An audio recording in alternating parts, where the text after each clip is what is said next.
इतिहास में कुछ तारीखें ऐसी होती हैं जो बस सब कुछ बदल कर रख देती हैं। 21 अप्रैल 1526 बिल्कुल ऐसी ही एक अचूक तारीख है। आज के इस ऐतिहासिक विश्लेषण में हम पानीपत के प्रथम युद्ध की गहराई में उतरेंगे। ये कोई आम लड़ाई नहीं थी, ये दो बिल्कुल अलग युगों और दो बिल्कुल विपरीत युद्ध रणनीतियों का एक बहुत ही हिंसक टकराव था। इस एक दिन ने भारतीय उपमहाद्वीप की दिशा को हमेशा के लिए मोड़ दिया। तो चलिए बिना किसी देरी के इस महासंग्राम के हर एक पहलू को डिकोड करते हैं। जरा इस बेमेल की कल्पना कीजिए। ये सच में डेविड बनाम गोलियात वाला मामला था। एक तरफ हैं ज़हीरुद्दीन मोहम्मद बाबर, जिनकी सेना में मुश्किल से 12 से 25 हजार के बीच सैनिक हैं, कुछ तेज घुड़सवार और 24 मैदानी तोपें। और दूसरी तरफ दिल्ली के सुल्तान इब्राहिम लोधी की विशालकाय फौज, 1 लाख से भी ज्यादा लड़ाके और 300 खूंखार युद्ध हाथी। इतना भारी अंतर। सोचने वाली बात है ना कि मुट्ठी भर सैनिकों वाली सेना ने इतने बड़े साम्राज्य से टकराने की हिम्मत कैसे की। मंच और दांव, पानीपत, हरियाणा, ये कोई आम मैदान नहीं था। 12वीं शताब्दी से ही उत्तर भारत पर कब्जा करने का ये ऐतिहासिक प्रवेश द्वार रहा है। सीधा सा गणित था, जो पानीपत जीतेगा दिल्ली का तख्त उसी का होगा। अंतिम बेमेल, पारंपरिक शक्ति बनाम अपरंपरागत युद्ध। ये सिर्फ सैनिकों की गिनती का खेल नहीं था, बल्कि युद्ध के दो बिल्कुल अलग अलग दर्शनों की सीधी टक्कर थी। एक तरफ दिल्ली सल्तनत की पुरानी भारतीय युद्ध शैली और दूसरी तरफ तैमूरी सेना की एक नई, तेज और रणनीतिक सोच। 300 ये सिर्फ एक नंबर नहीं है, ये इब्राहिम लोदी की रणनीति का ब्रह्मास्त्र था। 300 विशाल युद्ध हाथी। उस दौर में आप इन्हें युद्ध के मैदान का बैटल टैंक मान सकते हैं। आमने सामने की लड़ाई में जहां छाती अड़ाकर लड़ना वीरता का प्रतीक था, इन हाथियों के सामने टिक पाना लगभग नामुमकिन था। यही लोदी की सेना का सबसे बड़ा गुरूर था। अब देखिए, लोदी का प्लान बहुत सीधा था। अपने विशाल संख्या बल और हाथियों के दम पर एक भारी आक्रमण करना और सामने से कुचलते हुए निकल जाना।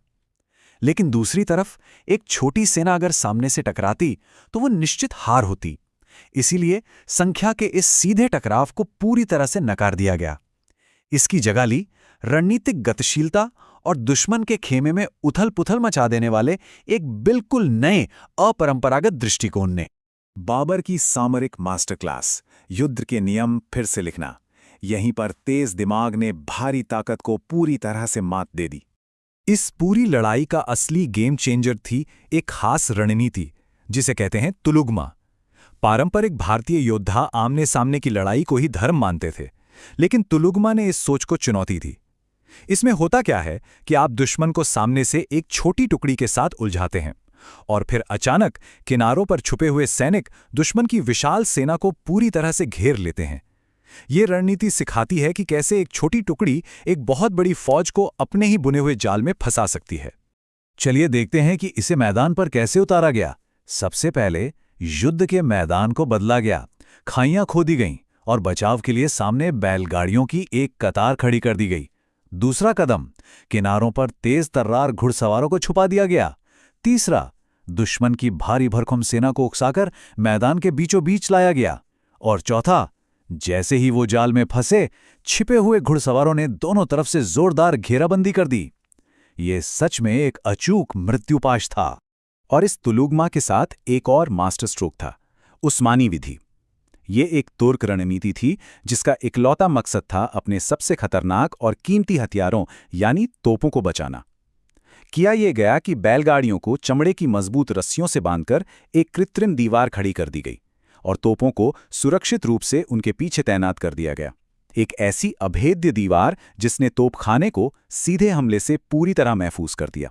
बारूद और हाथियों में दहशत, तकनीकी झटका, ये इतिहास का वो धड़कने रोक देने वाला पल था जब एक अचूक रणनीति और एक खौफनाक नई तकनीक एक साथ मिल गईं। जरा सोचिए, भारत में उस समय तक किसी ने तोप या बारूद का नाम तक नहीं सुना था। पानीपत का ये मैदान भारतीय उपमहाद्वीप में बारूद और मैदानी तोपखाने के सबसे पहले और सबसे घातक इस्तेमाल का गवाह बनने जा रहा था। ये कोई छोटा मोटा बदलाव नहीं था, ये एक ऐसी भयानक तकनीकी छलांग थी जिसके लिए पारंपरिक सेनाएं बिल्कुल भी तैयार नहीं थी। और फिर जैसे ही तोपों ने आग उगलनी शुरू की, उनकी कान फाड़ देने वाली गर्जना सुनकर वो 300 युद्ध हाथी पूरी तरह से बौखला गए। उन्होंने अपनी पूरी जिंदगी में ऐसी भयानक आवाज कभी नहीं सुनी थी। जो हाथी लोदी की सेना का सबसे बड़ा हथियार थे, पलक झपकते ही वो उनकी सबसे बड़ी मुसीबत बन गए। दहशत के मारे हाथी उल्टे पैर भागे और उन्होंने अपनी ही विशाल सेना को बेदर्दी से कुचल डाला। एक नई तकनीक ने पारंपरिक ताकत की धज्जियां उड़ाकर रख दी। एक साम्राज्य की नींव। परिणाम, युद्ध का वो खौफनाक शोर तो थम गया, लेकिन इस एक सुबह ने आने वाली कई सदियों का इतिहास हमेशा के लिए तय कर दिया था।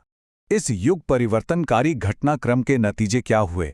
सुल्तान इब्राहिम लोधी उसी युद्ध भूमि में मारा गया और इसी के साथ सदियों से चली आ रही दिल्ली सल्तनत का हमेशा के लिए अंत हो गया। उसकी राख से नींव रखी गई एक नए साम्राज्य की, मुगल साम्राज्य की। इस शानदार जीत की खुशी में काबुल की जनता को चांदी के सिक्के बांटे गए और अपनी इसी उदारता और ऐतिहासिक जीत के लिए विजेता को एक नई उपाधि से नवाजा गया, कलंदर। तो अब हम सब के लिए एक बहुत बड़ा सवाल, कैसे एक नई तकनीक और रणनीतिक घेराबंदी ने पूरे भारतीय उपमहाद्वीप का इतिहास ही फिर से लिख दिया? ये हमें साफ तौर पर सिखाता है कि सिर्फ भारी संख्या या पुरानी परंपराएं ही हमेशा जीत की गारंटी नहीं होती। जब एक शानदार रणनीतिक सोच और बिल्कुल नई तकनीक आपस में मिलते हैं तो वो असंभव लगने वाली बाधाओं को भी चकनाचूर करके दुनिया का नक्शा बदल सकते हैं। और इसी विचार के साथ इतिहास को पलट कर रख देने वाले इस सफर को हम यहीं विराम देते हैं।